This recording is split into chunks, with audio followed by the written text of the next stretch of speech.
অনুষ্ঠানকে পূজা পার্বণের মতন পালন করবো না তো করবো কবে? আরে অত শুধু আমার ভাই নয়, কেন অনুজ লক্ষণ। ওবেলা তো এক গাড়ি মিষ্টি আসবে দাদা, এবেলা এত মিষ্টি। এবেলা খাওয়া হবে, এবেলা খাওয়া হবে। এই ওরে সোনা, আমার এই মিষ্টি ভাইটির জন্মদিনে আমি মিষ্টিতে মিষ্টি করে রাখবো বুঝলি। এ তোমার বড্ড বাড়াবাড়ি দাদা।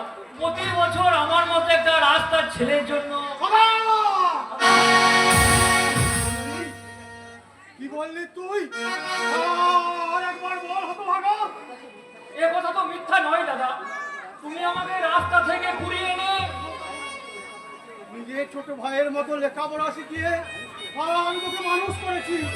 সমস্ত কারবারের কার ও বেতন দিয়ে তোকে তোকে বসিয়েছি সেল পরিমাণের চালাচ্ছেন আসলে দাদা।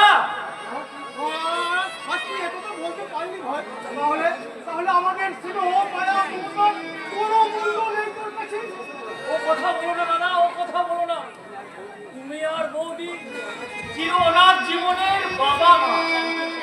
সূর্য চন্দ্র আর দেবের মতো আমিও তো তোমাদেরই সন্তান।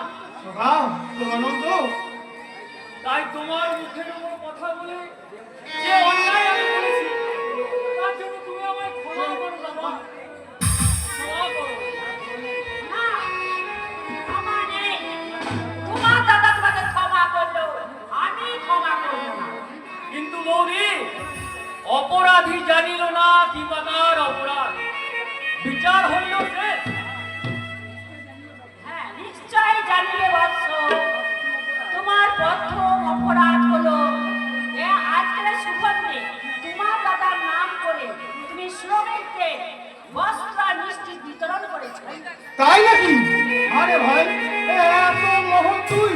তোর দ্বিতীয় অপরাধ হলো তুমি আমার জন্য উপহার হিসাবে এনেছো এক গাছা সীতা হার।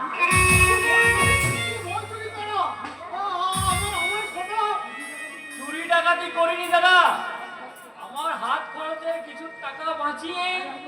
আরে তো ভাগা তুই তুই নিজে না খেয়ে আমার মাতৃসমা বৌদিকে আমি দেবী রূপে সাজাতে চেয়েছি দাদা। এটা কি আমার অপরাধ দাদা? সেই বিচারটা উপরে ভগবান আর এই সম্মুখে হাজার হাজার বলে দেবতা এরাই করবে। হ্যাঁ, এসো ভাই, বসো। আজকের এই শুভ দিন তোমার জন্য হাজার বার ফিরে আসুন। আমি ভগবানের কাছে প্রার্থনা করি। দাদা বৌদি, দাদা, আজকের দিনে আমার দাদা আমাকে রাস্তা থেকে তুলে এনে মানুষ করেছিল, তাই এই দিনটা আমার কাছে নব জন্মদিন। কিন্তু আমার দাদা না থাকলে এই দিনটা যে আমার কাছে মৃত্যু দিন হতে পারে। তাই যার দয়ায় আজ এই শুভ জন্মদিনের অনুষ্ঠান, আমার সেই রামচন্দ্রের পূজা না দিয়ে। সোদা ওরে ওরে সোদা তুই আমার ভাই নয় রে। পূর্বজন্মে তুই মনে হয় আমার ছেলে ছিলিস। তাই তো এই জন্যে তোমার ছেলে হয়ে ফিরে এলাম দাদা। এসো, এবার লক্ষ্মী ছেলের মতো আমার পাশে বসো।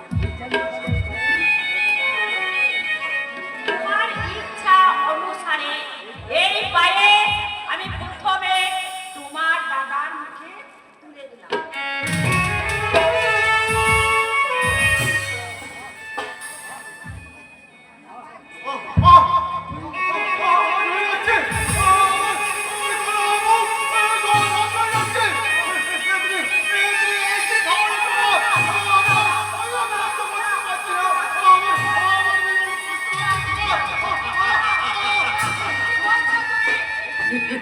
বিশ্বাস করো,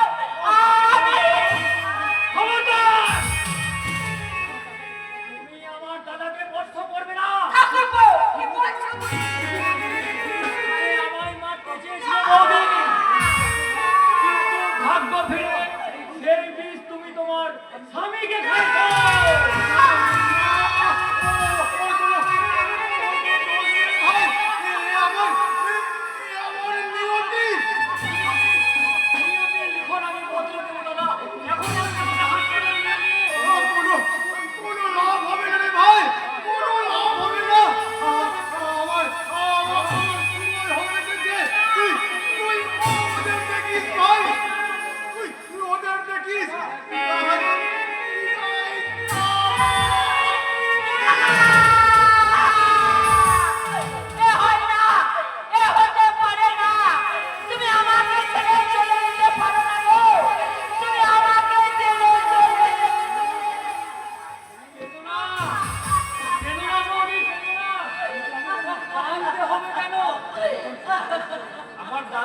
যখন সব দায়িত্ব আমার উপর দিয়েছে তখন তোমার কোনো চিন্তা নেই।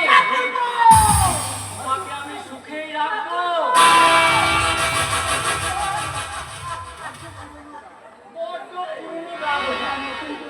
এটা নতুন করে কিছু ভাবলে ভালো হতো না?